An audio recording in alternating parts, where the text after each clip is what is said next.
שלום רב, שמי דוקטור חני ורבין לבקוביץ' ואני רופאת עיניים בכירה בבית חולים תל השומר ומנהלת תחום רפואת העיניים של קופת חולים מכבי. נושא ההרצאה היום הוא ניתוחי קטרקט בחולי גלאוקומה. ניתוחי קטרקט בחולי גלאוקומה מציבים בפנינו אתגרים לא פשוטים, אתגרים שקשורים בהחלטות לפני הניתוח, בהחלטות שאנחנו צריכים לקבל במהלך הניתוח, כאשר אנחנו נתקלים באישונים צרים, חולים עם פסאודו-אקספוליאשן, הידוקים אחוריים, וגם במהלך הפוסט-אופרטיבי, כאשר אנחנו צריכים להתמודד עם קפיצות בלחץ התוך-עיני.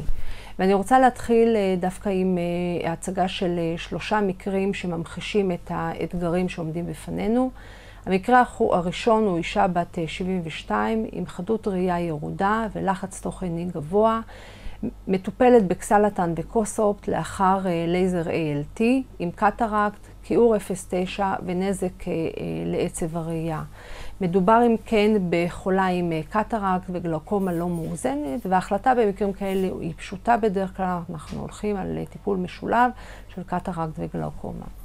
המקרה השני שאני רוצה להציג הוא גבר בן 64 עם חדות ראייה פגועה, לחץ מאוזן עם תרופה אחת, ירוד משמעותי, כיעור 0.7 ונזק התחלתי לעצב הראייה.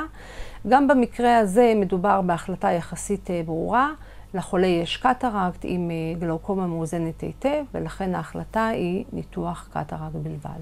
אך מה נעשה במקרה הבא? מדובר בגברת בת 72 עם ירידה בראייה, פסאודו-אקספוליאשן גלאוקומה, לחץ מאוזן סביב 13 עם 2 טיפות, ירוד משמעותי, כיעור משמעותי של 0.9 ונזק מתקדם לעצב ראייה.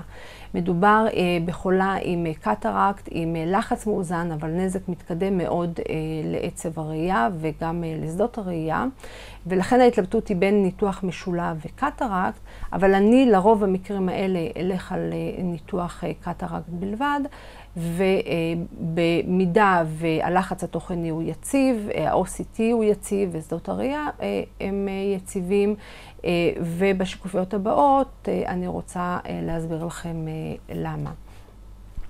אנחנו יודעים לפי ה-OD study שניתוח קטרקט מוריד את הלחץ התוך-עיני בכ-4 מילימטר כספית אצל חולים עם לחץ תוך-עיני מוגבר.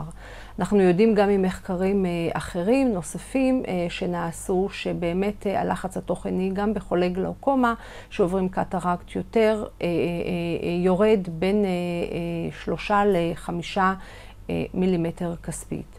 האפקט של ניתוח קטרקט על הורדת הלחץ התוך-עיני הוא אפילו משמעותי יותר בחולים עם אנגל קלוז'ר גלאוקומה, כאשר מחקרים הראו שבחולים עם אנגל קלוז'ר גלאוקומה מאוזנים בטיפול תרופתי, אמנם ניתוח משולב מוריד את הלחץ בשלבים הראשוניים בצורה טובה יותר לעומת ניתוח קטרקט, אבל כעבור כשנה-שנתיים ההשפעה של שני הניתוחים די דומה ושניהם מורידים את הלחץ התוך-עיני בצורה דומה. לא כך הדבר בחולים עם אנגל קלוז'ר גלאוקומה שאינם מאוזנים מבחינה תרופתית. בחולים אלו ניתוח משולב מומלץ ומוריד את הלחץ טוב יותר מניתוח קטרקט בלבד.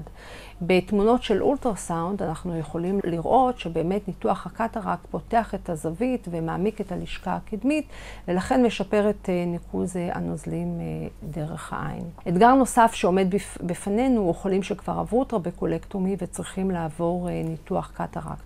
חולים אלו יכולים לסבול מהקפיצה בלחץ התוך-עיני לאחר ניתוח הקטרקט, בעוד שחולים רגילים או נורמליים, כפי שאמרתי קודם, ניתוח הקטרקט דווקא מוריד להם את הלחץ. ניתוח הקטרקט בחולה עם בלב יכול לגרום לבלב פיילר ולכישלון של הבלב, ולכן חשוב מאוד לקחת את הדברים האלה בחשבון. יכולות להיות גם בעיות רפרקציה, טעויות הרפרקציה בניתוח קטרקט בחולים שעברו טרבקולקטומי הן גבוהות יותר.